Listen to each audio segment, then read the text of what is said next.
Aloha! Meet Jimmy. He was so excited when he came in from recess. He knocked over Sarah's crayons. Sarah got upset. Jimmy, watch what you're doing. Jimmy climbed under the desk and tried to put the crayons back in the box, but they just didn't fit.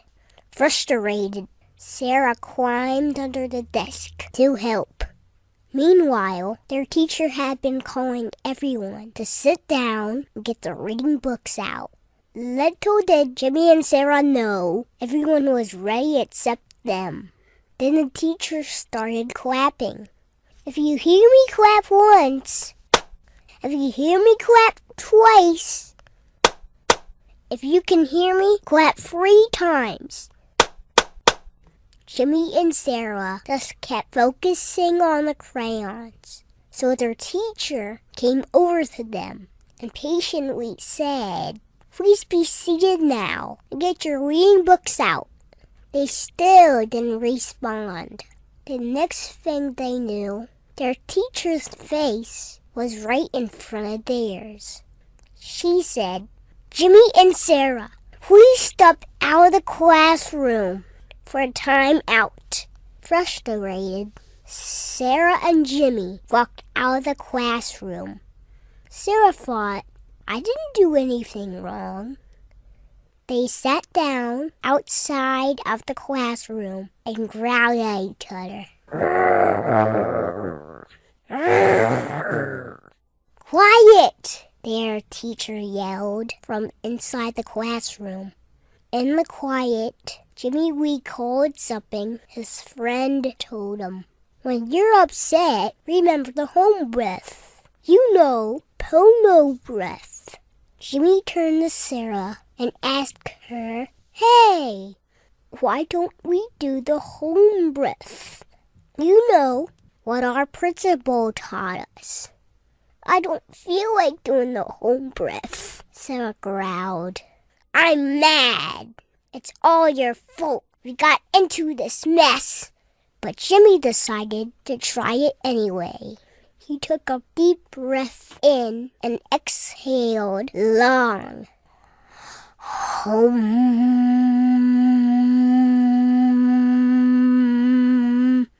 He took another deep breath in and exhaled even longer. But this time, he started humming. Home.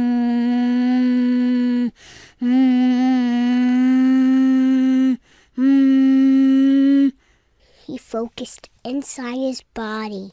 He could feel this vibration. He tried it again and remembered he is supposed to follow the movement of the vibration. Home. As Jimmy paid attention to the vibration moving deep inside him, something strange started to happen. Sarah saw it too, so she wanted to try, but she started with a sigh.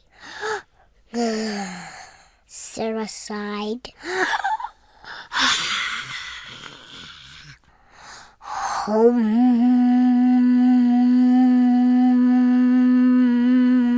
Jimmy repeated, following the vibration. As they practiced, they paid attention to the feeling of the sound vibrating into their bodies. Something started to feel different. Jimmy wasn't as upset, and Sarah wasn't as angry. After settling down, Jimmy realized he could feel himself more clearly and what happened in the classroom. "Here I am," Jimmy felt. Sarah smiled at him. His body secretly whispered to him, "It's a feeling. The magic of home. It's a feeling inside my body." "Oh, it's the feeling after doing the breath," Jimmy thought.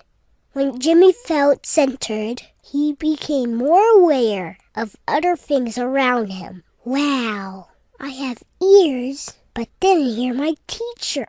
That's really weird.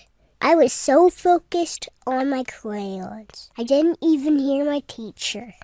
Scientists call this mindfulness. Scientists call this mindfulness. Mindfulness is also feeling in our bodies. It's a feeling of home inside. The more we are aware of ourselves, the more aware of each other.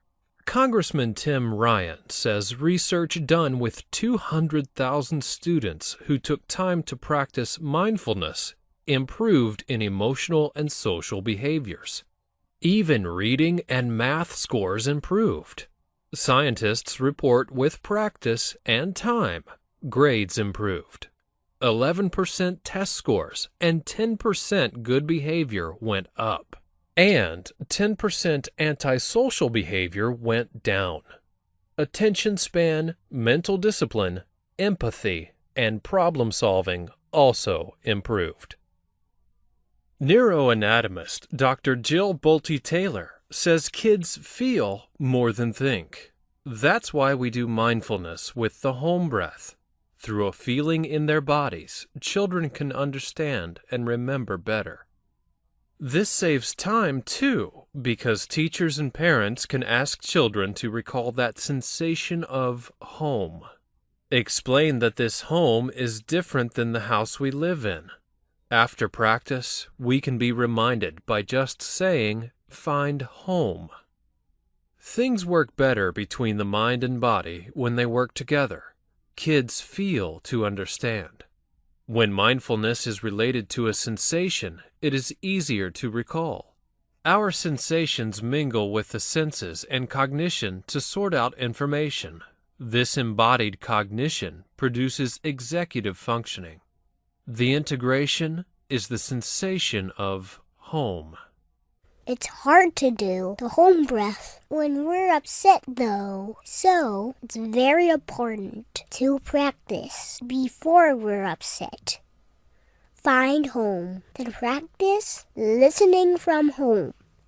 What if you could have more fun and still get better grades? What if you could make more friends? Well, you can. The home breath. Just think about trying it. Then maybe one day you'll try it. Learn from it. Love what it does.